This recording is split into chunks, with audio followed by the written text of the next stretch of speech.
Welcome dear students. आज की इस वीडियो में कक्षा 12वीं के छात्रों के लिए केमिस्ट्री के पेपर के सॉल्यूशन के बारे में डिस्कस करने वाले हैं। गाइस, सभी क्वेश्चन का सॉल्यूशन आपको आज की इस वीडियो में मिल जाएगा। तो चैनल को सब्सक्राइब नहीं किया तो सब्सक्राइब करके बेल आइकन जरूर दबा देना। गाइस, यहाँ पर हमको पहला क्वेश्चन देखने को मिल रहा है जिसमें ऑब्जेक्टिव क्वेश्चन पूछे गए हैं।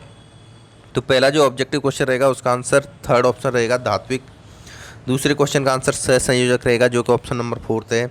तीसरे क्वेश्चन का आंसर रहेगा ऑप्शन नंबर 1 जो कि मूल अंश है। और चौथे क्वेश्चन का आंसर रहेगा ऑप्शन नंबर 2 जिसका नाम है गैलेना। एंड गाइस, पांचवें क्वेश्चन ई का आंसर रहेगा ऑप्शन नंबर 3 Fe2O3। और एफ का आंसर रहेगा कैलेमाइट ऑप्शन नंबर 2। एंड क्वेश्चन जी का आंसर रहेगा option number 1 that is nitrogen. और एच का आंसर रहेगा ऑप्शन नंबर 2 यानी कि 26। तो गाइज, पहला जो ऑब्जेक्टिव क्वेश्चन है उसके 8 के 8 क्वेश्चन के आंसर इस तरीके से रहने वाले हैं। और गाइज, कई बार सुनने को मिल रहा है कि दो पेपर वायरल हो रहे हैं आपको, तो इन अफवाहों पर आपको ध्यान नहीं देना है। यहाँ पर हम जो क्वेश्चन आंसर आपको प्रोवाइड करा रहे हैं उनको पढ़ के जाइए, आपका काम हो जाएगा। उसके बाद देखिएगा, यहाँ पर दूसरा जो क्वेश्चन पूछा गया है उसके आंसर्स के बारे में डिस्कस कर लेते हैं। तो पहला क्वेश्चन है उसका आंसर यहाँ पर 6 रहेगा। दूसरे क्वेश्चन में आपको अपरिवर्तित भरना पड़ेगा। दूसरे का जो सीमा क्वेश्चन है उसमें आपको अति सीमित भरना पड़ेगा। चौथे क्वेश्चन में आएगा परासरण आएगा। उसके बाद गाइस नेक्स्ट देखिए, पांचवें क्वेश्चन की मैं बात करूं तो यहाँ पर आ जाएगा धातुमल का निर्माण। छठवें क्वेश्चन में आएगा अधात्री। और सातवां क्वेश्चन है उसमें आएगा हॉल हेराल्ट विधि। और जो आठवां है एच, इसमें क्या भरा जाएगा NH2NP1-6। तो इस तरीके से यहाँ पर आपको फिल इन द ब्लैंक्स भर लेने हैं। उसके बाद गए जाते हैं हम सही जोड़ियों पर। तो पहला क्वेश्चन है उसको आपको CSCl से मिलाना है। दूसरे क्वेश्चन को आपको AgBr से मिलाना है। तीसरे को आपको एथिलीन ग्लाइकोल से मिलाना है।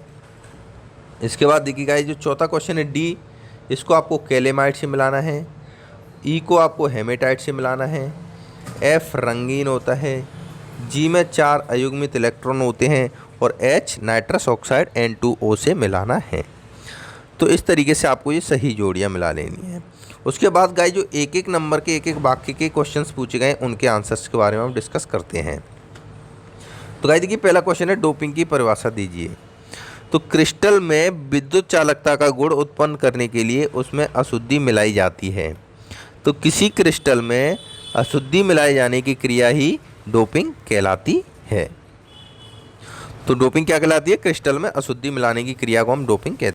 8 400 400 400, जी हाँ, इस नंबर को आप याद कर लीजिए, क्योंकि अगर आपका कोई भी सवाल है, चाहे गणित, फिजिक्स, केमिस्ट्री, बायोलॉजी का हो, आपको तुरंत उसका वीडियो सॉल्यूशन मिलेगा व्हाट्सएप पर। इस नंबर को 8 400 400 400 को आपको सेव कर लेना है। सेव करने के बाद आपका जो भी कोई क्वेश्चन है उसका आपको फ़ोटो खींचना है, उसको क्रॉप करना है। क्रॉप करने के बाद सबमिट कर देना है, तुरंत उसका वीडियो सॉल्यूशन मिल जाएगा। क्लास 6 से लेकर 12 तक IIT JEE mains advance CBSE board या किसी भी स्टेट बोर्ड के आप स्टूडेंट हो, 8 400 400 पर अपने डाउट को सॉल्व कीजिए। लिंक डिस्क्रिप्शन में चाहिए हैं। शॉर्ट की दोस्त के 2 उदाहरण दीजिए। तो एक तो होता है NaCl और एक होता है KCl पोटेशियम क्लोराइड। SiC किस प्रकार का ठोस है? तो यह एक प्रकार का क्रिस्टलीय ठोस है। इसके बाद गाइस देखें चौथा क्वेश्चन जिसमें पूछा गया ppm की परिभाषा लिखिए। तो ppm क्या होता है? यानी कि किसी बिलियन के 10 लाख भाग में उपस्थित विलेय के भागों की संख्या को हम ppm कहते हैं। तो ppm equal to small w upon capital W गुणा 10⁶। इस तरीके से इसको आपको लिखना है। इसके बाद गाइस नेक्स्ट क्वेश्चन देखिए, यहाँ पर पूछा गया है गालक की परिभाषा दीजिए। गालक क्या होता है? तो गालक वह पदार्थ हैं जो रासायनिक सफाई के लिए प्रवाह को सुगम बनाने के लिए प्रयुक्त होता है। एक ही उपयोग में गालक को कई तरह के कार्य करता है, जैसे गंधराल और टीका लगाने में। दूसरे शब्दों में अगर मैं बात करूं गालक की डेफिनेशन की, तो गालक एक ऐसा पदार्थ होता है जो अयस्क की अगलनीय अशुद्धियों में उच्च ताप पर क्रिया करके गलनीय पदार्थ यानी धातुमल बना देता है। इसके बाद देखिएगा नेक्स्ट क्वेश्चन है धातु क्रम किसे कहते हैं? ये सभी एक एक नंबर के IMP क्वेश्चन है, इन सभी को याद कर लेना। तो धातुओं को उनके अयस्कों में शुद्ध अवस्था में प्राप्त करना धातु निष्कर्षण कहलाता है। तथा होने वाली रासायनिक अभिक्रियाओं के विभिन्न पदों का अध्ययन करना धातुकर्म कहलाता है। इसका देखिए यहाँ पर पूछा गया है संक्रमण तत्व किसे कहते हैं। तो वो तत्व एस ब्लॉक तथा पी ब्लॉक तत्वों के मध्य गुणों का संक्रमण करते हैं, अतः संक्रमण तत्व कहलाते हैं। अर्थात डी ब्लॉक के सभी तत्व क्या है, संक्रमण तत्व कहलाते हैं। डी ब्लॉक के जितने तत्व हैं वो सभी संक्रमण तत्व कहलाते हैं। इसका देखिए 8वां क्वेश्चन है Zn जिंक है वो परिवर्ती संयोजकता प्रदर्शित नहीं करता, क्यों। तो देखिए Zn की डी उपकोष में 10 इलेक्ट्रॉन होने के कारण यह परिवर्ती संयोजकता प्रदर्शित नहीं करता है, ये इसका आंसर हो जाएगा। यहाँ तक अब गाइस हमने एक एक नंबर के सभी क्वेश्चंस को कवर कर लिया है। अब यहाँ से आगे हम 2-2, 3-3 और 4-4 नंबर के जितने क्वेश्चन हैं उन सभी को कवर करेंगे। तो देखिए यहाँ पर 5वीं क्वेश्चन में पूछा गया है सबसे पहले क्रिस्टलीय ठोस किसे कहते हैं। तो इसका आंसर आपको यहाँ पे देखने को मिल जाएगा।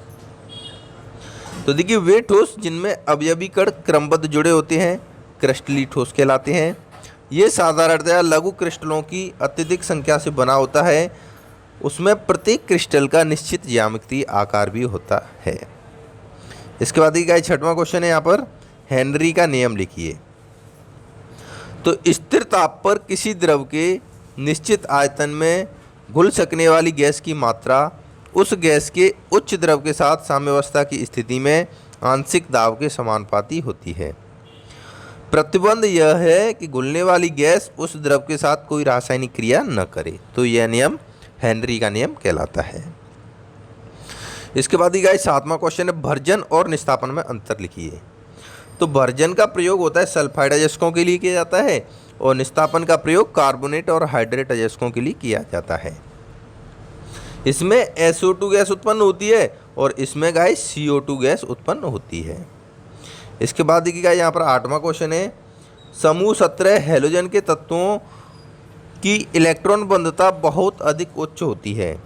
ये तत्व इलेक्ट्रॉन ग्रहण कर स्थायी रेडायन बनाते हैं, इसलिए हैलोजन प्रबल ऑक्सीकारक होते हैं।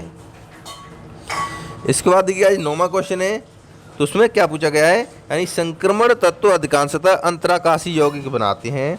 तो उसका कारण संक्रमण तत्वों में अयुग्मित इलेक्ट्रॉन उपस्थित है। अन्य परमाणुओं के उपकोष के कारण संक्रमण धातुओं की अधात्वर्तता तथा तन्यता कम हो जाती है, किंतु तनय सामर्थ्य बढ़ जाती है। इसके बाद यहाँ पर हमको गाइस 10वां क्वेश्चन देखने को मिलेगा जिसमें पूछा गया है लैंथेनाइड क्या है। तो लैंथेनाइड वे तत्व होते हैं जो लैंथेनम तत्व के गुणों में बहुत अधिक समानता रखते हैं। लैंथेनाइडों को लैंथेनन भी कहा जाता है और ये एफ ब्लॉक के तत्वों के पहली श्रेणी के तत्व हैं। इसके बाद गाइस देखते हैं हम नेक्स्ट क्वेश्चन है 13वां क्वेश्चन राउल्ट का नियम लिखिए। तो स्थिर ताप पर अवाष्पशील विलययुक्त विलयन का वाष्प दाब उसमें उपस्थित विलायक के मोल प्रवाह के समानुपाती होता है। तो गाइस ये राउल्ट का नियम है।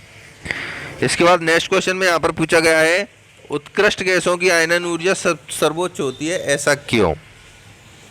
तो उत्कृष्ट गैसों की जो आयनन ऊर्जा होती है वो सर्वोच्च होती है क्योंकि उत्कृष्ट गैसों का इलेक्ट्रॉनिक विन्यास स्थायी होने के कारण इनके आयनन विभव उच्च होते हैं और परमाणु क्रमांक बढ़ने पर परमाणु का आकार बढ़ता है, किंतु नाभिक का आवेश कम होने के कारण आयनन विभव घटने लगता है।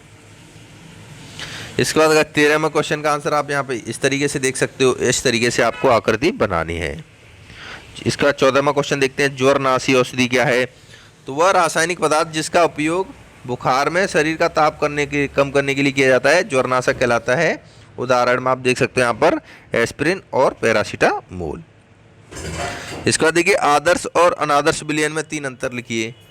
तो आदर्श विलयन में क्या होता है, ये आसमन द्वारा द्रवों को पृथक करता है और अनादर्श विलयन ये आसमन द्वारा केवल एक द्रव शुद्ध अवस्था में प्राप्त होता है। आदर्श विलयन में एंथैल्पी परिवर्तित नहीं होती, अनादर्श विलयन में एंथैल्पी परिवर्तित होती है। तो ये इनके हो गए अंतर। इसके बाद लैंथेनाइड और एक्टिनाइड में आपको अंतर लिखना है। तो लैंथेनाइड में क्या होता है, इसका अंतिम जो ई होता है n-2 एफ उपकोष के 4 एफ में प्रवेश करता है, इसके 5 एफ में प्रवेश करता है। इन तत्वों में संकुलन बनाने की प्रवृत्ति कम होती है और इनकी प्रवृत्ति अधिक होती है। इनकी यौगिक प्राय कम क्षारीय होती हैं और इनकी यौगिक अधिक क्षारीय होते हैं। तो ये इनका हो गया अंतर। इसके बाद क्लोरोबेंजीन की हैलोजनीकरण अभिक्रिया आप यहाँ पे ये देख सकते हो, इस तरीके से बनानी है। क्लोरोबेंजीन की नाइट्रीकरण अभिक्रिया इस तरीके से बनानी है। सल्फोनीकरण अभिक्रिया आपको इस तरीके से सॉल्व करना है। इसके बाद देखिए हम गुणात्मक अपमार्जक और ऋणात्मक अपमार्जक क्या होते हैं। तो ये अपमार्जक एमिनो के एसीटेट क्लोराइड और ब्रोमाइड रेड आयनों के साथ बने चतुष्क लवण देते हैं। और ऋणात्मक ये लंबी श्रृंखला वाले एल्कोहलों अथवा हाइड्रोकार्बनों के सल्फोनिरित व्युत्पन्न होते हैं। इसके बाद गाइस यहाँ पे 19वां क्वेश्चन देख लिए। ये एक न्यूमेरिकल है, यहाँ पे इस तरीके से आपको लिखना पड़ेगा। उसके बाद नीचे यहाँ तक आपको इस तरीके से सॉल्व कर देना है, तो ये न्यूमेरिकल पूरा सॉल्व हो जाएगा। इसका 21वां क्वेश्चन है SN1 व SN2 अभिक्रिया में आपको अंतर लिखना है। तो ये अभिक्रिया 2 पदों में संपन्न होती है और ये अभिक्रिया एक ही पदों में संपन्न होती है। इसकी क्रियाशीलता इतनी होती है, इसकी क्रियाशीलता इतनी होती है। इसमें आयनिक दोनों होने के कारण ये तीव्र गति से संपन्न होती है और ये मंद गति से संपन्न होती है। SN1 अभिक्रिया केवल प्रतिस्थापन होता है और इस अभिक्रिया प्रतिस्थापन के साथ प्रतिलोपन भी होता है। इसके बाद गाइस देखिए जो लास्ट क्वेश्चन है वो है साबुन और अपमार्जक में अंतर लिखिए।